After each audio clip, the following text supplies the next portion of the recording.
if you're doing a startup, most of it's this terrible grind, right?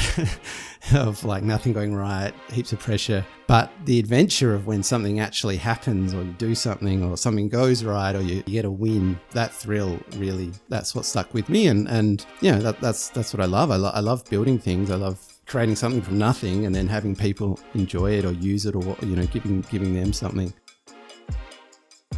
Hi everyone, I'm your host Rohit Bhargava, and you are listening to episode 204 of the Startup Playbook podcast, a weekly series where I sit down with successful tech founders, investors, and operators to unpack their journey, lessons, and insights to help current and future entrepreneurs. The voice that you heard a little bit earlier was that of our guest for this episode, George Hartley. George is a co-founder and co-CEO of Bluethumb, Australia's largest art platform. Since launching in 2012, they've gone on to have over 23,000 artists on their platform and sold over $100 million of artwork.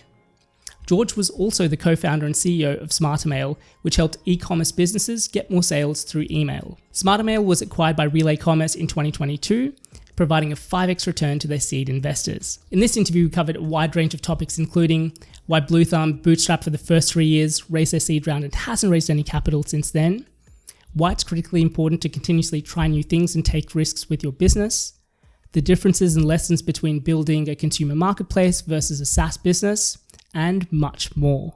Without further ado, here is my interview with George Hartley. Hi George, welcome to the Startup Playbook podcast, and thanks so much for taking the time to be on the show today. Of course. Thanks for having me. Yeah, no, looking forward to it. I know we've been talking for a little while about teeing this up, so glad we can finally make this happen. But George, for those people that may not be as familiar with you and your background, do you want to share a little bit about your story and what got you here today? Sure. So I'm the co-founder and co-CEO of Bluethumb, which is Australia's largest online art marketplace. But I've done other startups as well along the way. And Bluethumb itself was founded in 2012. So we've been going, this is our 13th year. And yeah, before that I was a UX designer designing apps, and before that a failed musician. And there was sort of a middle chunk there where I co-founded and grew as the CEO a SaaS company as well, which we took some seed investment, went through StartMate, and we were acquired by a fund in the USA in 2022. So that was a big interesting journey. That was about 7 years, and yeah, learned a lot along that path, and now back running Bluethumb with my brother, who I co-founded it with. Yeah, very cool. And so many interesting parts of your story that I want to pull on, but maybe as a starting point, I found out that your dad and your uncle were quite entrepreneurial themselves. Do you want to share a little bit about, I guess, their businesses? And I'd be curious to know what sort of impact that had on both you and your brother, and how that's kind of shaped how you sort of thought about your own careers and Bluethumb specifically. Sure. Yeah. My uncle, cousins, dad, actually, and his dad all have been entrepreneurs. And yeah, that my grandfather, Derek, so my dad's dad, he had a whole bunch of wild businesses throughout his life. He had a big music festival. He brought Black Sabbath out in 1970, wow. Yeah, to South Australia. Had a Rolls, he made money, lost money. Had a Rolls Royce apparently. He drove the Queen around on her visit because he was the only guy in SA with a Rolls. Love that. And then he lost all his money as well. So yeah,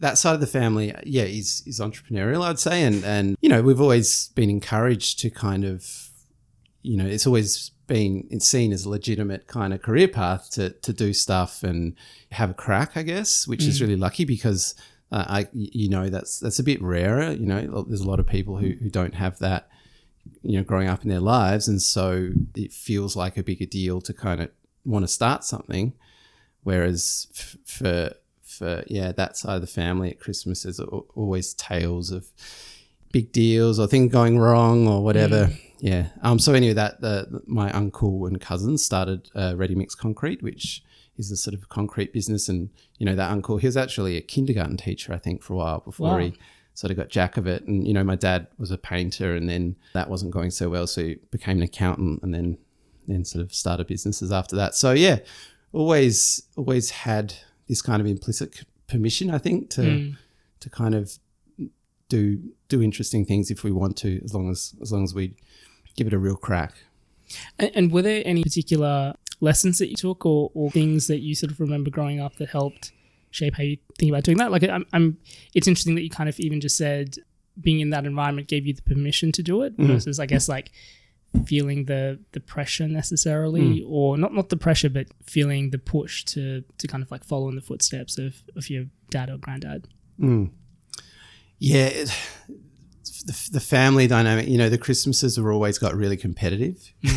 So wherever you'd gather or whatever was happening, it'd always end in some sort of official competition. I remember there was this, like, one of those uncles had this nice old sort of race car, and then for a present they got this small version of it. They gave it to him as this kind of gift with a lawnmower engine in it, and it ended up in every person who could drive, and I was probably only 13.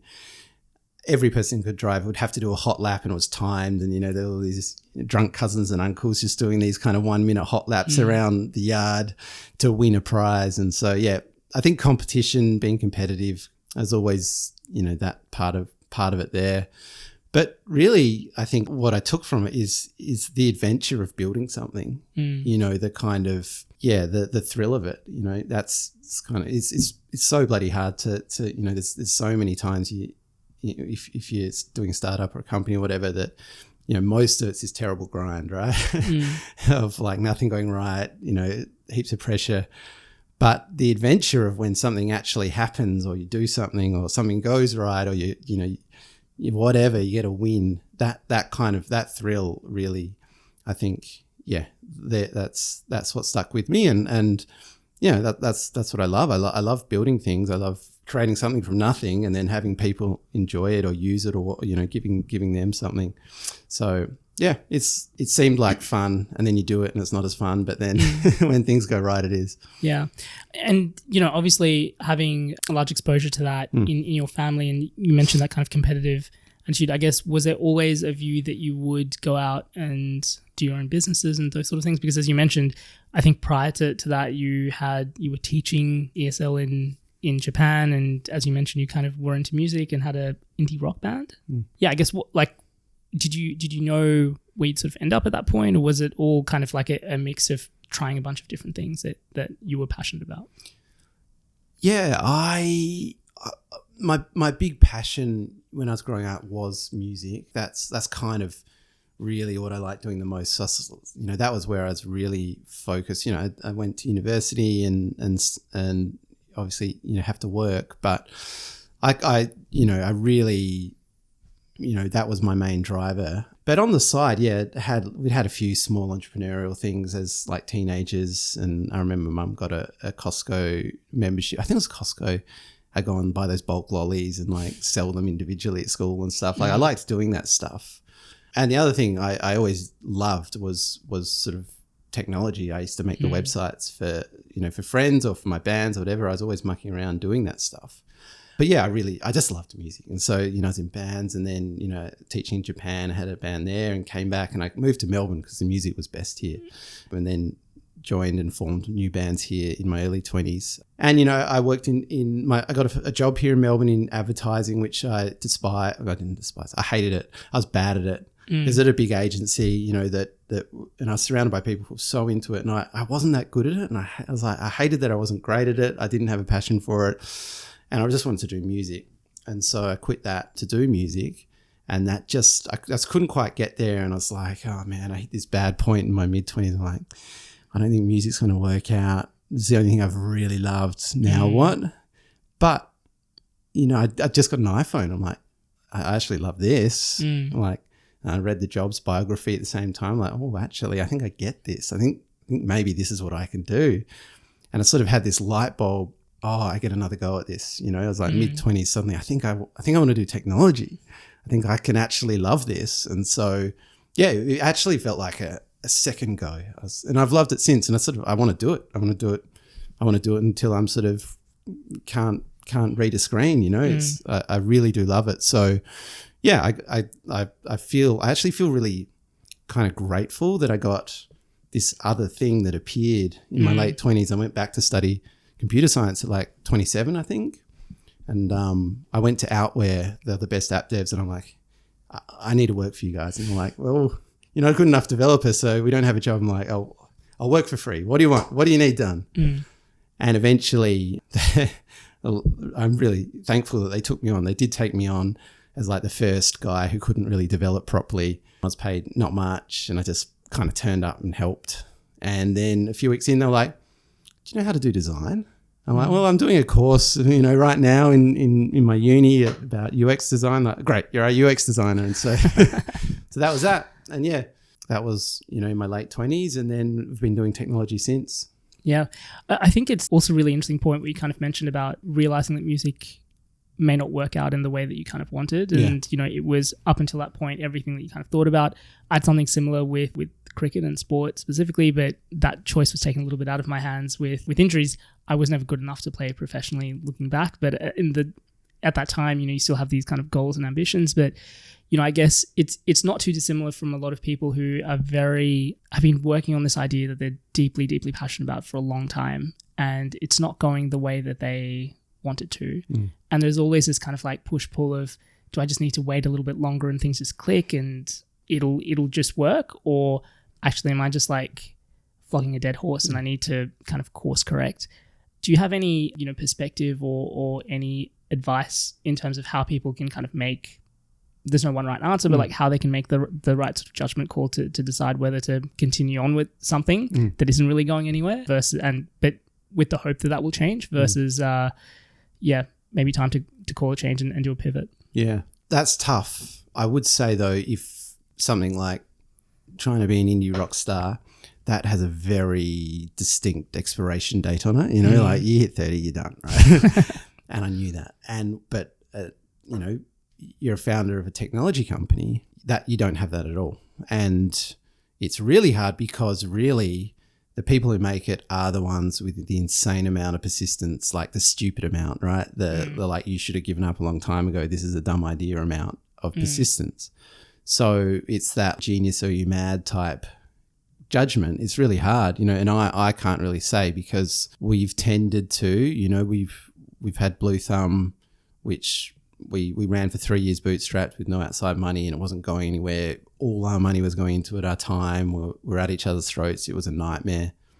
We should have given up, and then we were sort of at the point where like, do we just like sell this thing? When we did raise that seed round, and it was that conversation. It's like, this is actually 3 years is not growing enough. And I'm like, I think we can, I can raise money. I could raise money before you can sell this. And it was like, okay, well, if you can raise money, go on bloody raise money. And so that was I'm like, okay, I'm going to go out and speak to, that was it. It was like, oh, is it, or are we going to try and just sell it to someone?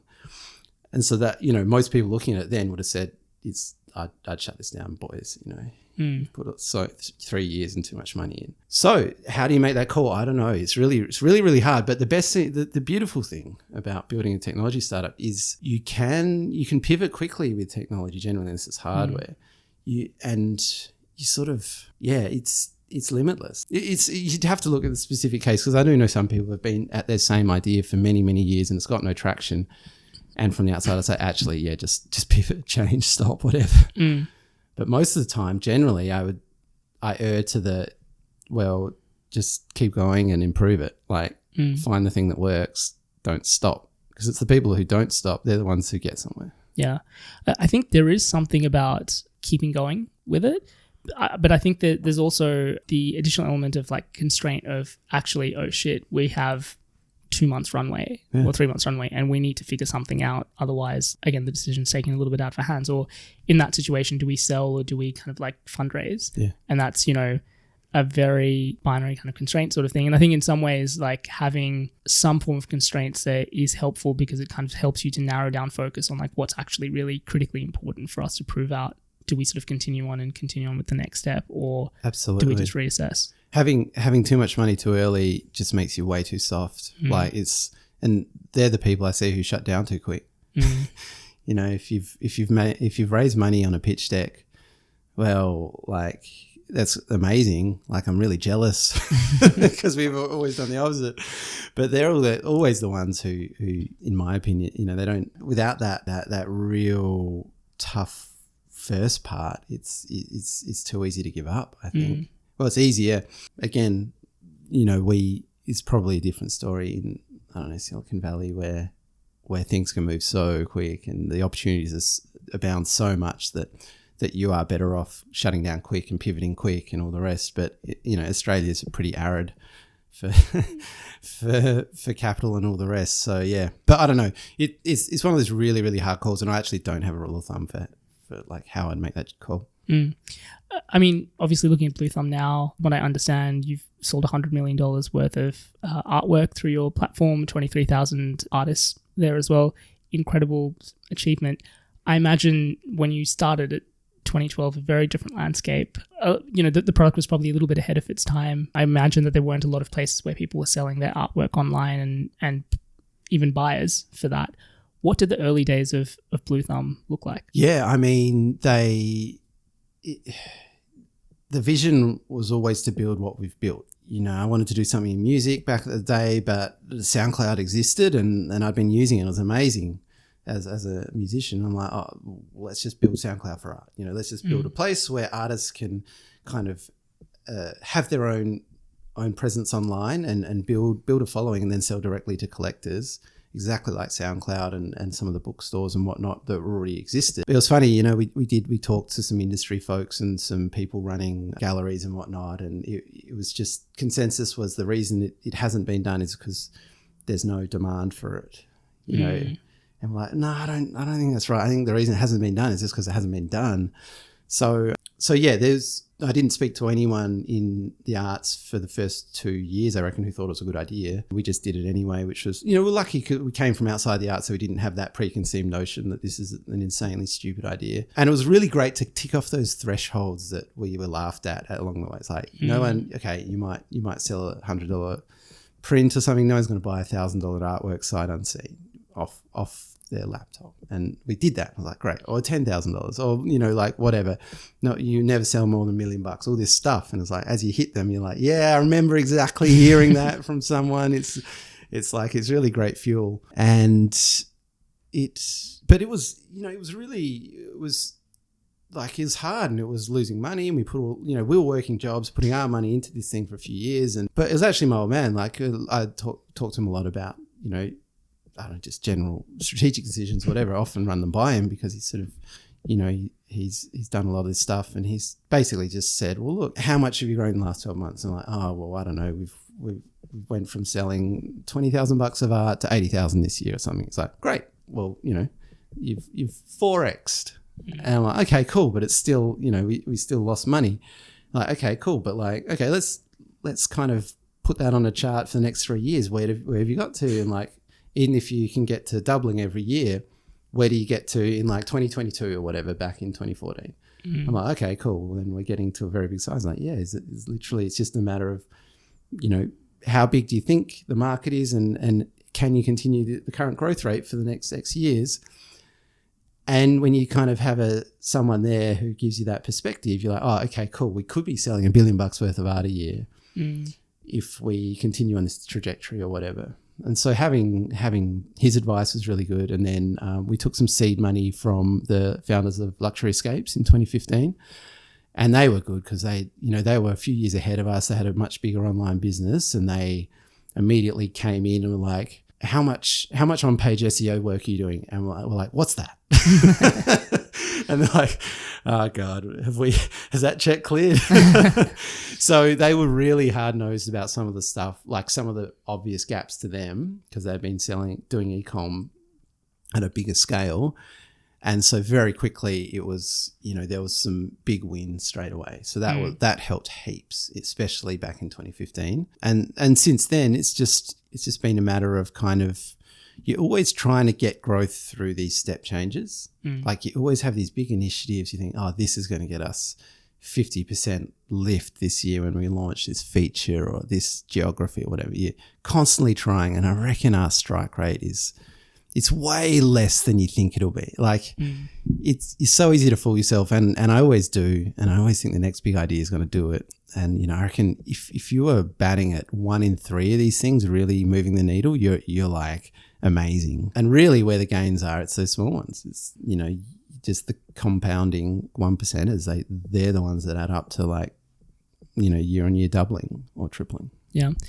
And I imagine, obviously, like you said, you're deep passion was music, but it sounds like art was a relatively new sort of industry and vertical for you.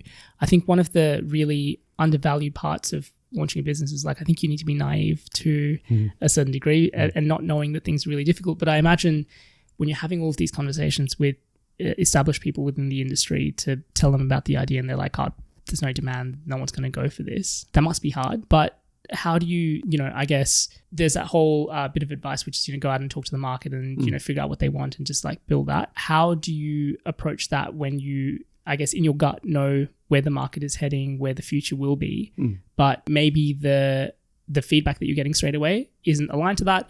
Or even I imagine 2012 was still relatively early for people to think about purchasing things online.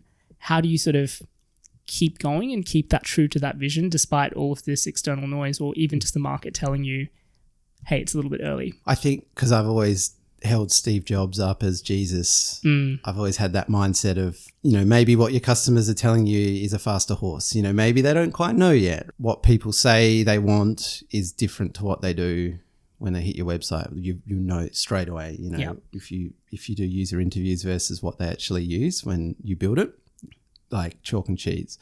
So I've always been like, look, if you build something, a beautiful product that you want to use, if you trust your own taste, that's the best you can do. And so that's kind of always been my ethos. So yeah, when people, when gallerists were laughing at us, I was sort of hoping, I'm like laughing back. I'm like, yeah, you guys don't know what's coming, like Zappos was selling heaps of shoes online and a few years ago, people before that were like, no one's ever going to buy they need to try them on. Same with clothes. I'm like, nah, it's coming. Maybe we're too early, but yeah. So that didn't faze us at all. It was more about, we never built for we were really lucky to be outside the industry because we never built for it. And we only ever built for artists. And it was always like, can an artist sell more artwork? And I still tap into that. I remember if you put a new song up and it's like, is this getting reblogged? A lot of people were playing, like listening to this, they downloading this. Is it, that feel that like, it's actually like a dopamine rush of like, oh man, people are loving this tune.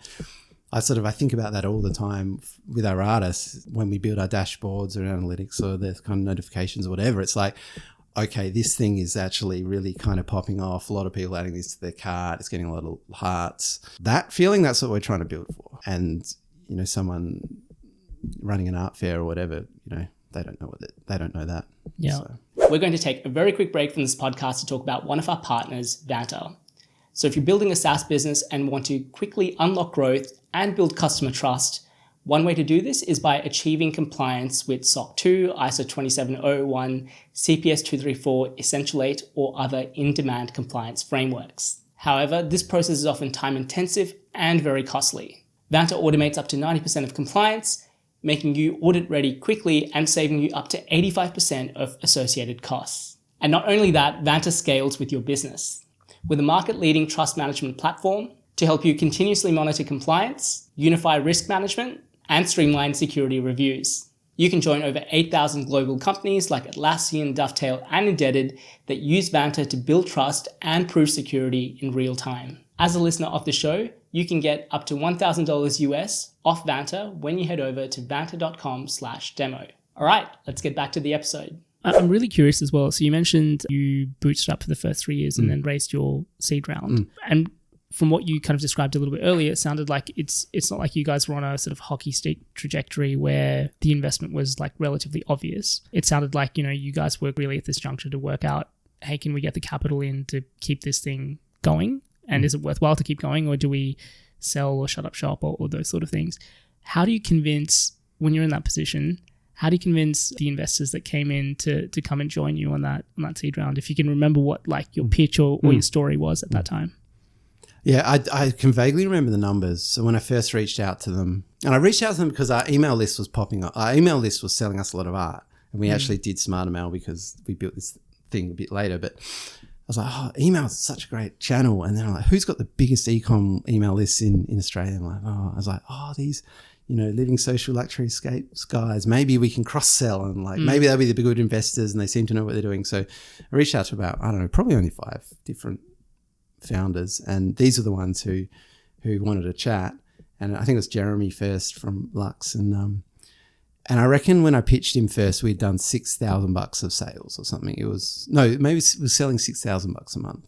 It's like, oh, okay, cool, yeah. And he said, oh, look, you're getting somewhere. You're too small and we don't invest, we just buy companies. I'm like, oh, cool. Mm-hmm. And then he reached back out a year later. It's like, how's it going? And I'm like, I was like, yeah, fine. It wasn't going fine. He's like, where are your numbers at? I'm like, oh, we're doing 30 grand a month now. And so we've gone from 6 to 30 in a year monthly, which seemed nothing. It didn't seem very good. We're losing money. It was like working our jobs. I felt pretty, but we're 5x bigger, I guess. But the really lucky thing was that actually, I think they had an exit on one of their investments. I think maybe they'd sold us their stake in Menulog or something. I think they suddenly had some money, and so they were willing to kind of like, instead of just acquiring companies, just roll the dice on us, which I think was a bit of lucky timing. But having that first pre-seed money just made all the difference. We could quit our jobs, and we could invest in marketing where we wouldn't have to get the minimum rise straight away. All this stuff, it was and that really helped us properly grow the next few years. So you guys were still working full time until that time? Yeah, I think so. Yeah, I'm pretty sure we still had full time jobs at the time. And I loved working at Outware. Like I was leading up their UX design team, working on all these cool apps. It was the first job I'd ever had that I bloody loved. And it's just this, like, I didn't want to leave it. Like, and the founders are really nice to work with. I learn a lot. Like, I remember it was just such a hard decision because I never thought I'd find a job that I loved. And so, but yeah, it just felt like, I think we actually have to leave and do this thing. And, I'm really glad we did. But at the time, it was a super scary decision.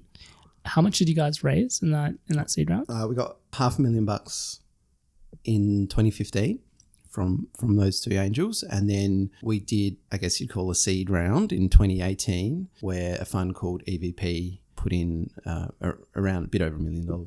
Yeah, and you haven't gone on to raise since then? No, I haven't done another round since then. No, which again is like very uncommon usually from I guess usually, like you said earlier, you raise a little bit earlier in your journey, your pre-seed round, and then you're kind of on that fundraising train for the duration of the company. Yeah. Just curious in terms of like how strategically why you guys have not gone on to raise, and also how do you balance that from an investor perspective, specifically from an EVP perspective as well? Because again, from the usual rhetoric around all of this sort of stuff is either you're bootstrapped and you bootstrap forever or until a certain point, or you decide to take funding and then you're on that fundraising path forever. Yeah. So just, really curious to kind of get your thoughts and perspective on that. It's funny that, like, I actually think that that's bullshit, because when you actually, you read kind of like, some of the, I don't know, Richard Branson's book, or like any of these, these stories of people, and these are sanitized versions anyway. This is them writing about their own journey. It kind of struck me, and the Shoe Dog was a great read, and there's heaps of them. It's like, businesses need capital. It's so rare where you generate so much money kind of out of the gate and all the way along where you don't need to get external capital. And it's kind of this, either you bootstrap or you raise VC and do a round every 18 months all the way up to acquisition or exit. But it's like, that's just a story. It's not actually what happens. You look at these businesses, even public businesses, they're often doing kind of like capital rounds or whatever on the public markets. Businesses generally just need capital, even good profitable ones. Occasionally, you get you get ones that don't, but it's one in 1,000. So those first two rounds were super valuable for us to kind of get to a scale, and I'd do more rounds if we needed and it made sense. If there was an opportunity to kind of put the foot down, hire up and grow at a, we saw 10x opportunities, go and do, I don't know, whatever you call it, a growth round, or for sure. So you light the fuse, you're on the VC train, you have to do a round every 18 months. Well, you don't.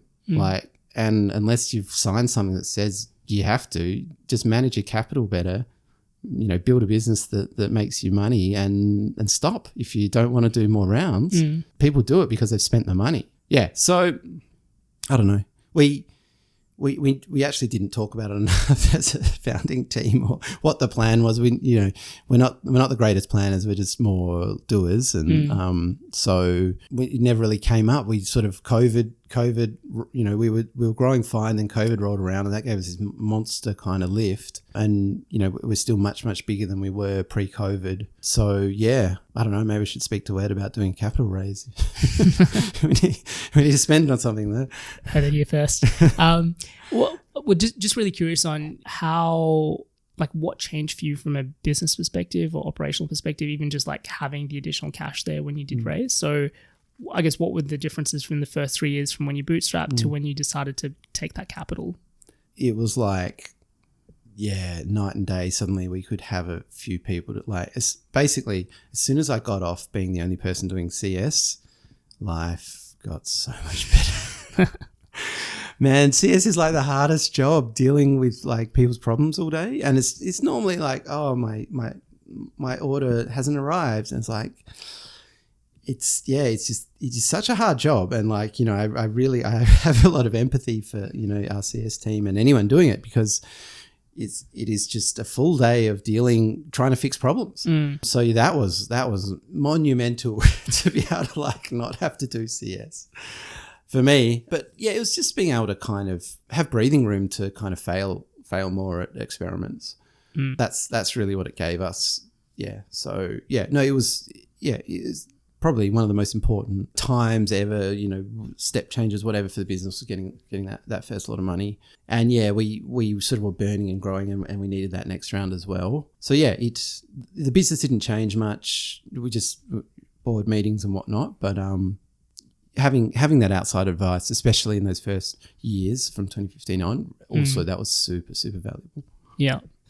And really curious about the Smarter Mail journey as well, because I think a slightly different structure in that, where you guys went through StartMate for Smarter Mail. Yeah. So we sort of, we'd had this email, this daily email going out that kind of just took a bunch of user recommendations and blasted them to collectors. And it worked like incredibly well as this retention channel for generating money. And we're like, oh man, this is an amazing tool. It didn't really exist that we could see around. So like, maybe this should be a plugin for any kind of e-commerce business. And so, maybe we can turn this into something. And so at that point, I sort of split off from Bluethumb. Ed started running Bluethumb. I started running Smarter Mail alongside co-founder Phil, and dove headfirst into the world of SaaS from running a B2C marketplace. And yeah, that was like, it was really eye-opening actually, flipping into that, because I sort of thought I knew what I was doing. Like I was like, I think I kind of, I know how to do a bit of SEO now, and like AdWords and blah, blah, blah, growth, email. And it turns out like the wins you've got from one market don't translate anywhere near as much as you think into this new market. So basically you kind of had to be a beginner again, I guess, and just have that, okay, we need to keep the experiments running to work out what works. And yeah, I used to like, we went through StartMate and it was good, and we raised some money from Sydney Angels, just a seed round on Smarter Mail. And I used to like giving a presentation to the StartMate guys, afterwards, other cohorts, about the comparison between what works and what doesn't, between, this B2C marketplace and growing a SaaS, and like night and day that where customers come from in these channels. So anyway, that was a really interesting journey. And that one, again, we kind of did the seed round, and I actually regret not being more serious about fundraising, because again, I'd sort of thought, oh look, we're getting good growth on this on Bluethumb without having to do this big Series A or whatever. We can do that on our SaaS. And I should have looked around harder, and you realize like building out a SaaS, it just requires like a bigger dev team. Like it just requires just a big A grade product team, and that's expensive. And so we were up against like Klaviyo, we were our main competitor, and we sort of felt like we were on par-ish in the early days, and those guys just got rocket fuel and kind of ate our lunch. By the time we sold Smarter Mail, Klaviyo had just IPO'd at like $5 billion on the NASDAQ. And it was only it felt like 7 years before that, we were kind of like, puttering along at the same kind of size, even though they were bigger. But yeah, and you kind of look at like, oh man, if we'd done this better, we could have been that, we still got a good outcome. Our investors got returned 5x their money on the seed round that they came in at, the Sydney Angels. So that was still good, happy. But it's like, man, could have put a few more zeros on that bad boy if we just executed better and been more serious about fundraising. And fundraising is hard. It's really hard. As an Australian, you're taught not to sell this kind of wild, big picture dream. And it's really hard to suspend that in front of someone and say, we are going to make $5 billion a year top line in 5 years. We're going to do it. It's just so hard as someone who's brought up not to kind of oversell yourself. Yeah. And yeah, I think my two lessons from that is, one, we should have been more serious about fundraising, gone harder and done it more. And two is just go and spend more time in like the heart of it all in Silicon Valley and like absorb it, like the people who go, the people who make it there, they kind of, you learn that lesson quickly, I think. And you get better at that. Yeah, I was actually about to ask, like, what do you think was the difference, or like what would you have done differently? And specifically around going to the US and fundraising, what do you think that those two things would have allowed to happen in hindsight that weren't the case with the path that you went down? Yeah, well, I guess I'd also say I don't really have any regrets. It was like a great journey. We got a good outcome.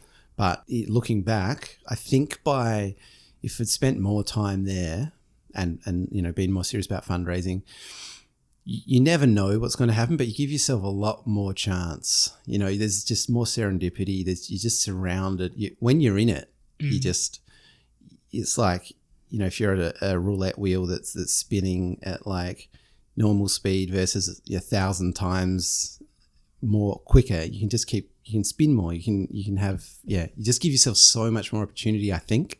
Again, I didn't really do it, so who knows? We did go there a bit, and our customer was there, so I was there a bit, but really probably should have moved there. Just got amongst it. Back when I was sort of unencumbered, and it was a great time. I love it. Like I get up every day, and I'm so excited to build something. It's like to have a company. Having a boss is like, I'm not good. I don't like it. I'm just like out there was different, but in general, like I just like being able to be, master of your destiny. You get up, you can build what you want.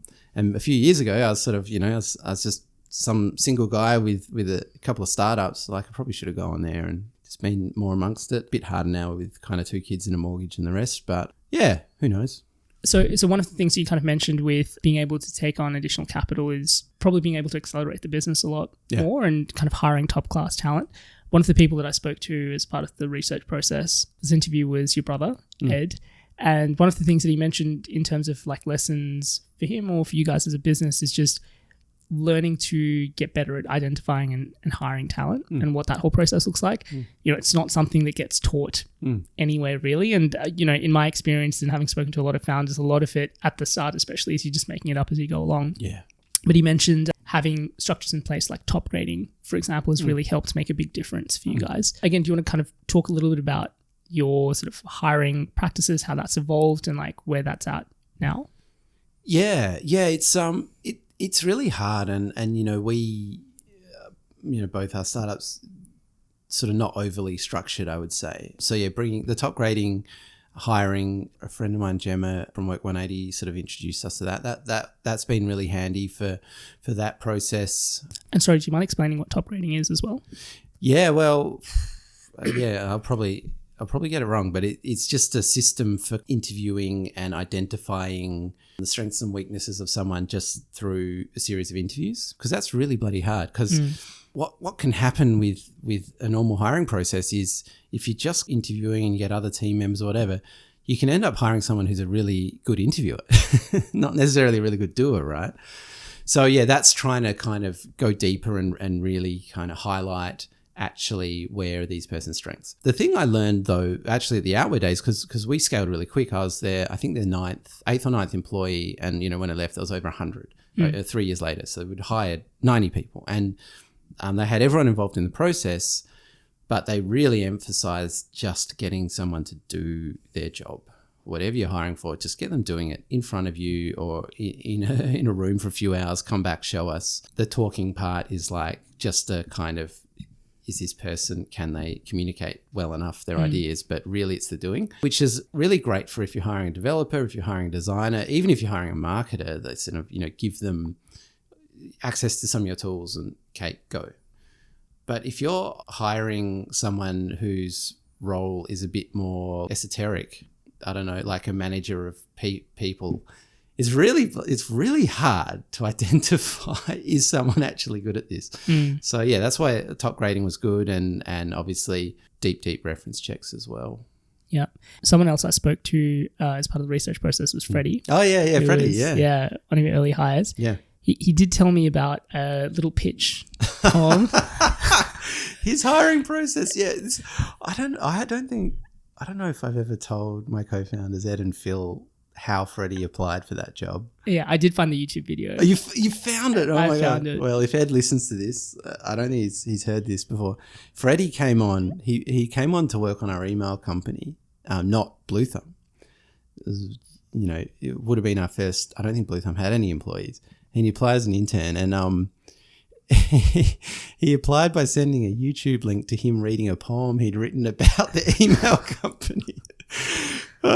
And I was the only one who got the email, and I looked at this crazy guy reading this poem, and I was like, wow, he's really put in a lot of effort here. The poem was like really clever, like super coherent. I'm like, this guy cares so much that he's written like a, Banjo Patterson 4-stanza kind of minutes long poem and put it on YouTube.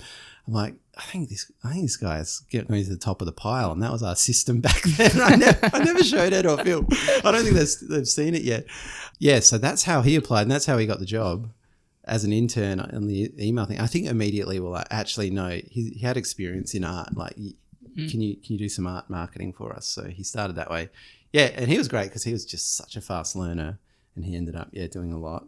So yeah, we've actually hired some of our best people in really junior roles like that, like coming sort of interns or entry level, because you're a startup. You have less structure, and it's more if they can see an opportunity to do something, fix something, or grow, and they do it, great, you own that now. Like those types of people, especially when you're only 5 or 10 or whatever, 15 people, they're just so invaluable. And so yeah, we've had a few. Freddie was like that, and a few others. Yeah. I was about to say, like, I think especially when you're I imagine a bootstrap startup, you don't have the resources to pay, top of the line wages to attract really good talent. And so you have to be a bit more creative with who you sort of bring on. And a lot of the time that becomes just really hungry young people that just have an appetite to learn and just willingness to get things done. Is there anything that you kind of particularly look for outside of people sending a YouTube link to a poem that they've written? Anything that you look for as part of the hiring process to identify some of those key traits that are important for you? Yeah, and it does depend on the role and whether it's product or sort of growth or something else. But we like people who do stuff because they have passions to do stuff, like create things. Whether it's a blog or even like a big social media kind of presence or a podcast or something. People who go out and just do their own things, we love them, because often, we want ideas. Like, some of the best stuff we've built has not come from Ed or me, our brains. It's like, we hire smart, youngish people, and they say, hey, why aren't we doing this? I'm like, well, what's that? So we love hiring those types of people who just create stuff, especially online.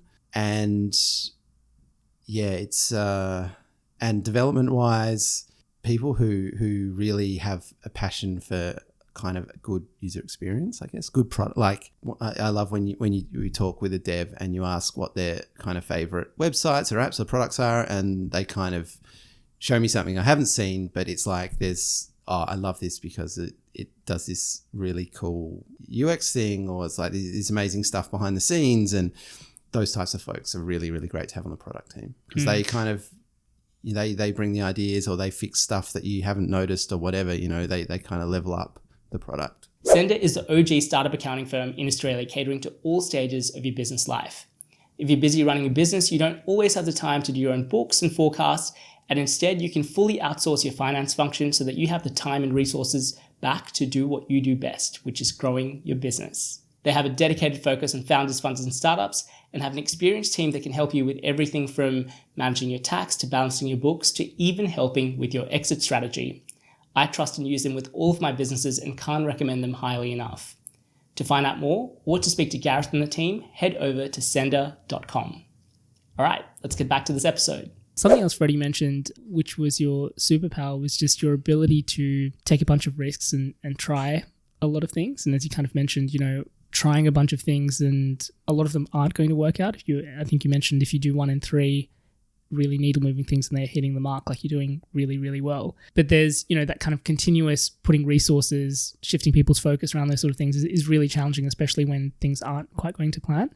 How do you sort of think about that? And 2 examples Freddie gave me was, I think you partnered with the Indigenous Arts Centre, which was one of the best type of like partnerships in terms of what that sort of meant for you guys and slightly changed around your business model a little bit.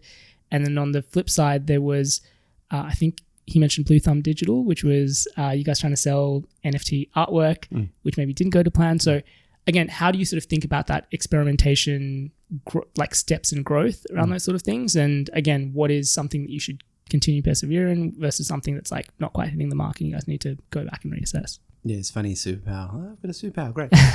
Yeah, I don't know if this is still accurate, but I've tended to think of our resources as like a third on the big, new, high risk, step change type thing. A third of us working on that, a third working on just the general improving the general product and business as usual, 1%ers, and a third on back end upkeep, BAU, behind the scenes. So a third, right?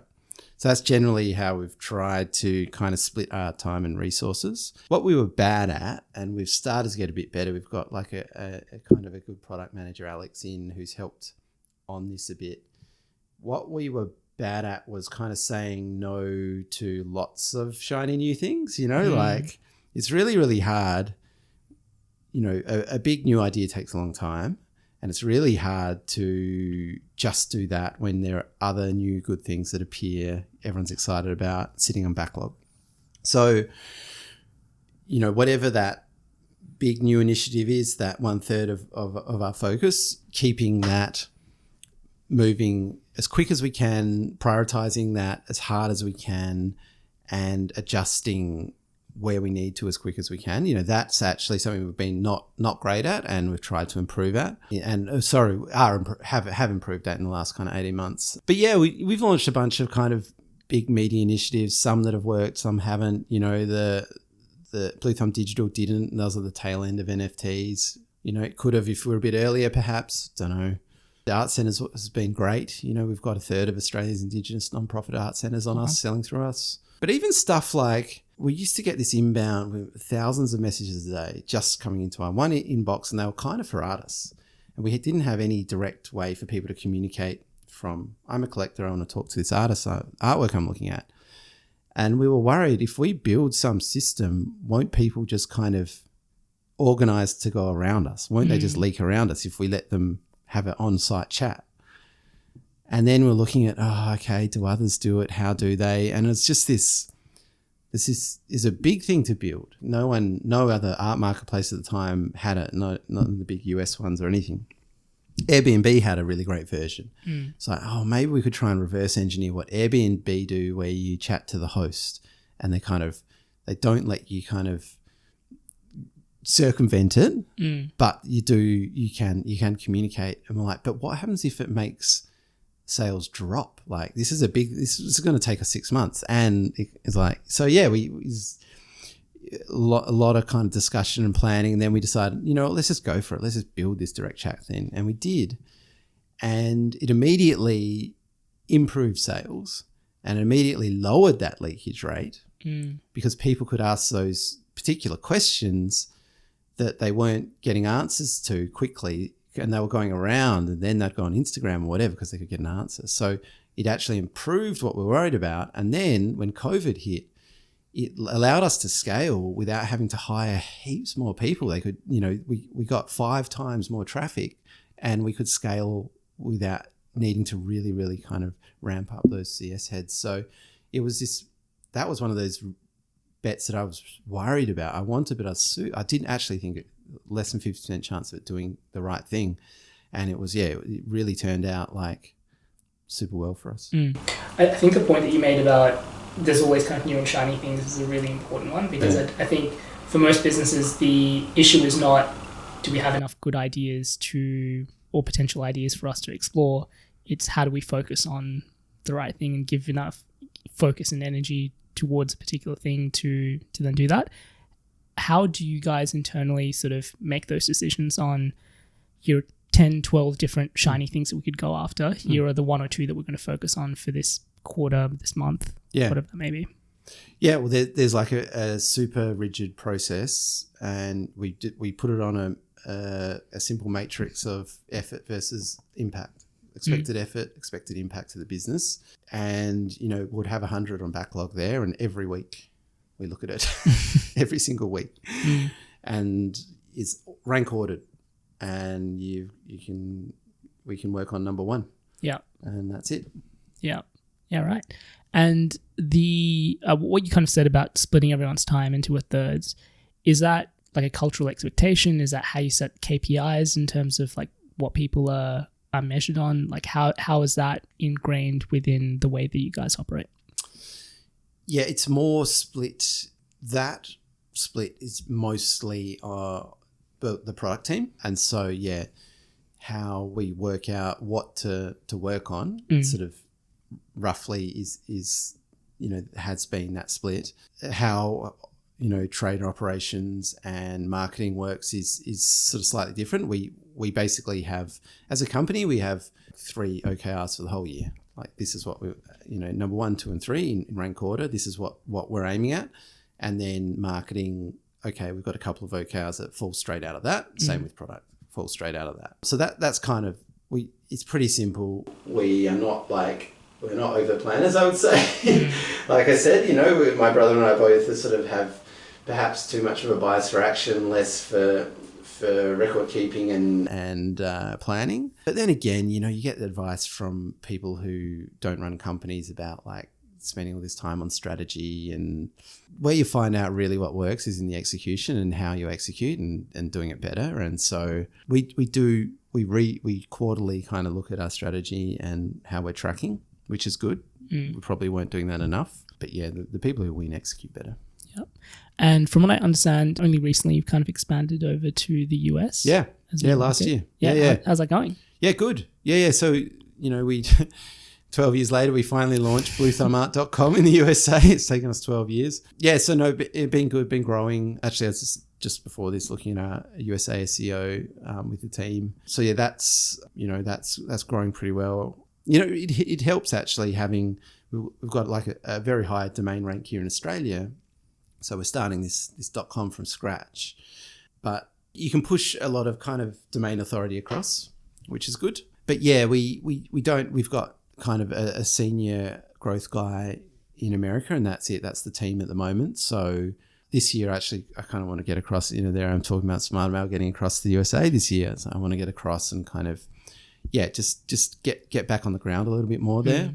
As an art market, it's like 400 times bigger than Australia. It's actually probably the same amount more competitive as well. So massive opportunity, massive competition, I guess. Yeah.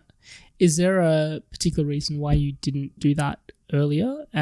Or flip side, like why is now the right time for you guys to do that?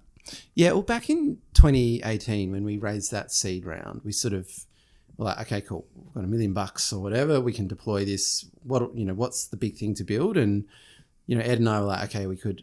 The 2 big opportunities to us were either, okay, let's kind of onboard a whole bunch of this remote Indigenous art that you physically can't buy it online because it's kind of at these art centres up there, and you basically had to visit them or go to an art fair. Yeah. It's like some of Australia's best art. It's kind of really important. It's really loved, but there's no way to buy it. So we could build that and market that and grow it, or we could spend the money and launch our USA arm because we were selling to the USA. And, I think we want to do the Indigenous art thing. I think that's what we, it just seems like such a great part of of our culture and we liked it. And my dad always loved collecting it too. So we did that. That's what we decided to do and spend the money on. And so it was like the other option would have been go to the USA then. So we didn't do it then, and then COVID hit and we just had to focus. It was just growing so quickly here. Yeah, that was the focus. Was just kind of keeping the wheels on while the traffic was just going bananas and sales growing and growing. And now post COVID, we're like, okay, cool. What's the next big opportunity? And so we've got a lot of pull. We're already selling to the USA. A lot of our artists sell quite a lot to the USA, but not on us as well. So if we're leaking tens of millions of dollars of art from art that's on us, but not through us because we don't have a good USA presence, well, that seemed like a pretty good opportunity. So that's why we're doing it now. And maybe to wrap up, you kind of mentioned, when you were in your mid-20s, there probably would have been more of an appeal to jet over to the US and kind of go after that. Now with kids and just kind of different life things change. So just really curious in terms of the life stage that you're at now, how has that kind of changed your approach to things, or like how you think about life and what you kind of want back to when you sort of started Bluethumb in 2012 to what it might be like now? Yeah, it's interesting. So yeah, since then I've had two young kids. So I've got a 3-year-old and a 10-month-old, and Wow. And it's I was up 4 times last night. I'm not gonna lie, I'm pretty tired. So it's kind of, I guess you'd say, in the thick of it a little bit right now. But they're both they're great. It's absolute joy, and it's funny. Suddenly you have this thing in your life. I'm so passionate about building stuff, like building products. I think just, I'm in the shower and it's all I think about it. I just think about what we're building all the time. And then you have kids like, something else I love, as well as my partner, Lauren. So I never not want to be building software companies or kind of doing this stuff. I love doing it so much. I need to remind myself right now that it's okay to kind of have some family balance, because I often I'd find myself, I'm just on the couch answering Slack messages at any time of the day, anywhere, or if I'm out with friends or at dinner or whatever. I just, I like being able to work. It's great. And so, I sort of having a family there to kind of focus on, I try and make more of an effort to put my phone away. I'm a phone addict, But really, yeah, I think we've got a long way to go. And Bluethumb should be much bigger. The world deserves more art. Artists deserve a better shake. The art industry, the gatekeeping of the art industry sucks so much. We should be bigger, and we've got a mission to we've got to get a lot bigger. And so that involves doing it properly in the USA and going there and kind of, our competition are a lot bigger there, but I don't think, I think they make some silly decisions with what they build and how they treat artists, and I think there's opportunity there for us. So it's just a balance of how turbo do you want to go right now versus, playing that long game. And I guess on my phone, I've got, Ghiberti's Gates here from Florence, and kind of this. Do you know about this guy, this sculptor? Yeah. Yeah, you know about him? Yeah. Spent a bit of time in Italy. There you go. Okay. All right. So I won't kind of mansplain you the Gates, but the amazing things when you go there and you visit, and he spent 23 years building the first set of gates, I think. Basically, he worked on one project for 23 years as this master sculptor, and he delivered them to the Florence, that amazing Florence Cathedral. And like, oh yeah, thanks, Gilberti. You know, you've really done it. This is amazing. Like, yeah, great. You know, he'd be 45 now. He started when he was mid-20s, and like, cool. But the rectory needs some gates. Oh, does it? Okay, all right. Okay, look, signs on again and does another 20 odd years on the next set of gates. Like he's done 2 things and then, you know, drops off the twig. He lived to his 70s or something. But he basically did a few things. He built these 2 sets of gates, 20 years, 25 years at a pop. And, you know, they're like held up as some of the most beautiful sculptures ever created by a human hand. And I've got that there on my phone to remind me that, you know, it's a long game. Keep building. Yeah, whenever I'm like, we have to do everything right now. No. Sort of, I look at that and I'm like, okay, cool. We've got time to keep building this thing. So yeah, I don't know. It's like, I want to keep doing it till, like I said, till I can't see a screen. Yeah, no, I love that.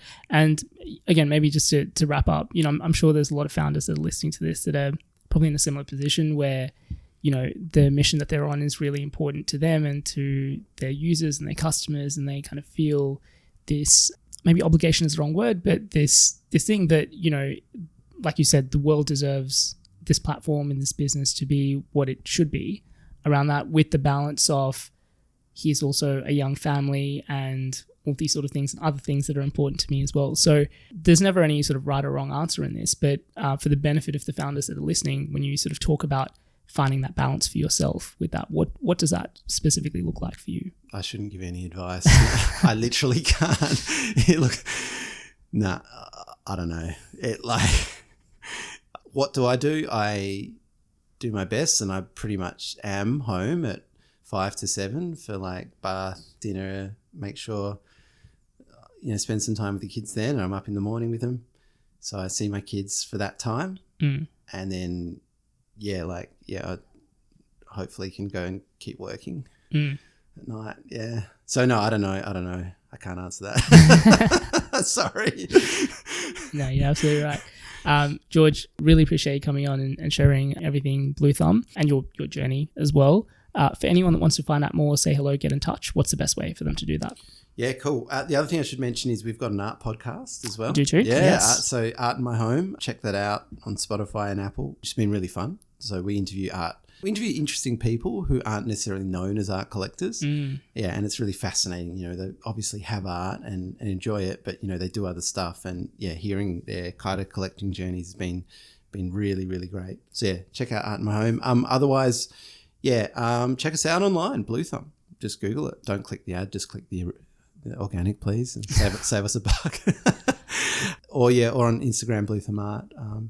Perfect. I'll make sure all of those links on the show notes for this podcast. Yeah. George, once again, thanks so much for coming on. Yeah, it's been a thank pleasure. you. Yeah. Cheers. Thanks for listening to episode 204 of the Startup Playbook podcast. As always, full show notes from this episode will be available at startupplaybook.co. I'll be back next week with another episode, but in the meantime, if you enjoyed this interview, please don't forget to like, share, and subscribe. As always, thank you for tuning in, and I'll see you next week.